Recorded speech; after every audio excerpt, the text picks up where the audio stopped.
Hi everybody, my name is Carlene Rhymes and I'm here with my beautiful assistant Kristen to demonstrate our brushing protocol for you today. We have had a lot of patients respond really positively to the brushing protocol. We feel that it's a great addition to any exercise program because it does help people to recognize where their body is in space a little bit. It helps to stimulate the muscles. It helps to provide a little bit more of a blood flow increase in there. And we've just seen a lot of people, especially with Parkinson's disease and neurodegenerative disorders, who previously could not understand how to do an exercise correctly or activate the right muscles, all of a sudden bring in the brush for a little bit of stimulus and see massive amounts of approval. So we are going to demonstrate that for you today. So I'm going to ask Miss Kristen to slip her shoes off for me. This is something that you might need to ask for some assistance from a spouse, but if not, you are more than able to do it yourself. And I'm going to lift up her foot. We start with the bottom of your feet and we say about 10 circular motions over the bottom of your feet.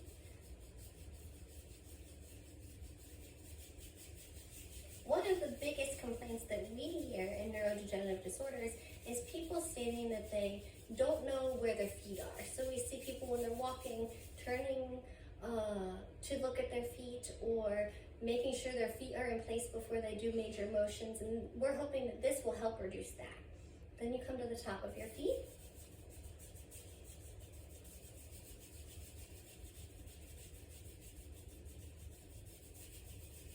Again, in the circular motions over the whole surface.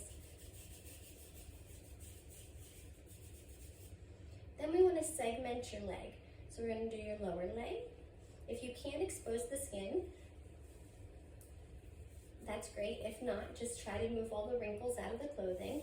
And we come up and down the whole way around.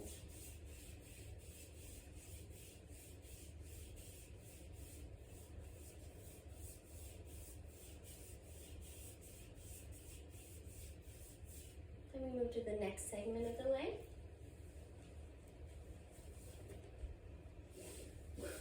And go up and down.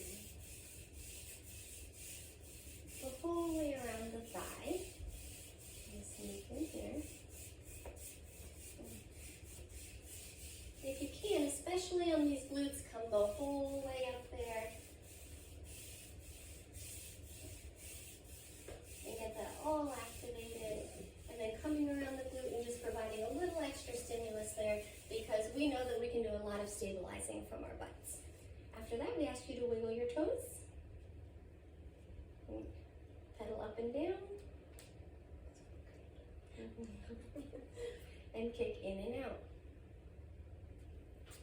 Some people, when this happens, report to us that they feel some tingling in their feet.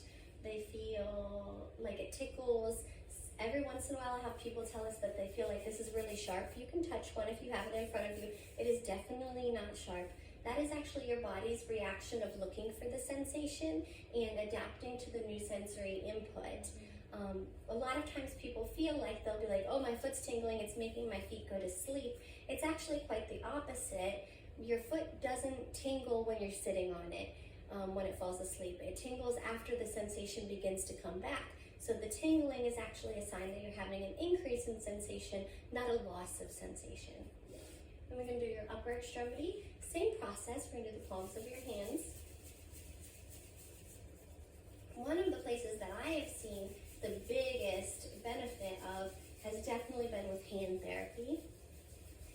And the extra stimulus, having people be able to recognize what their hands are doing and activate all the little muscles of our fingers and things like that during the different exercises, especially abducting and adducting of the fingers. We've seen a lot of people who just couldn't figure that out before. We bring the sensory brush in and all of a sudden they're able to figure out how to stimulate that motion.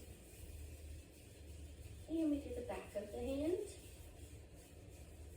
Again, covering all of the surface. And then we segment the arm just like we did the leg.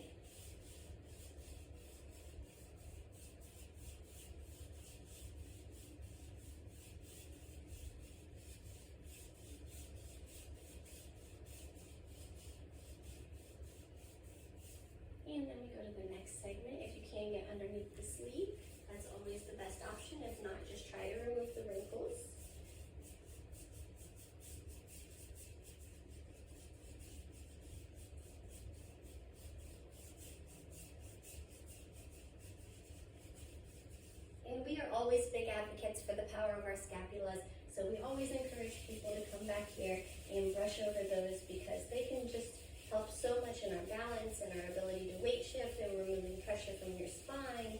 And it's always a good thing to have those moving more rather than less. And afterwards, just like the feet, we'll have you wiggle your fingers, hands up and down, all the way up, all the way out, all the way up, all the way out. If for some reason somebody in your group has some type of neurological disability where they don't have as much activation and they can't do those type of motions, what we do is the whole brushing process. Then we ask that somebody would come in and move the motion for you. So I would help Kristen close her hand, and I'd help her open her hand, and then I'd help her close her hand. And at this point, she's not really doing anything. I'm just doing it for her. And then after about 3 or 4 of her just thinking about how that feels, I would ask her to help. So can you help me move your hand in and out? And we close, and we open, and we close, with me assisting through the full range of motion, in and out.